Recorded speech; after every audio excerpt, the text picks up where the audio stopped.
চলমান কোটা আন্দোলন ইস্যুতে আদালতের নির্দেশনা রয়েছে। আদালতের নির্দেশনা না মেনে কেউ আইন শৃঙ্খলা বিঘ্নিত করলে তা শক্ত হাতে মোকাবিলা করা হবে বলে জানিয়েছেন ডিএমপি কমিশনার হাবিবুর রহমান।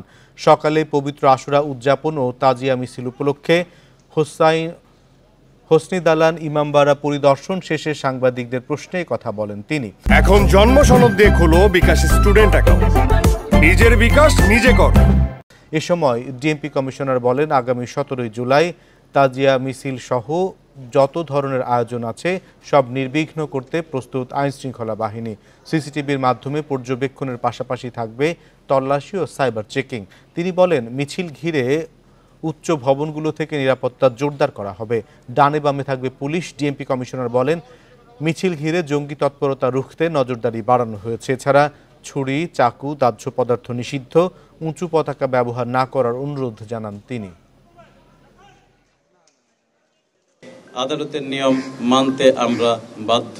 সুতরাং পুলিশ আমাদের যে সমস্ত কার্যক্রম পরিচালনা করবে সেটির প্রতি শ্রদ্ধা রেখেই হবে।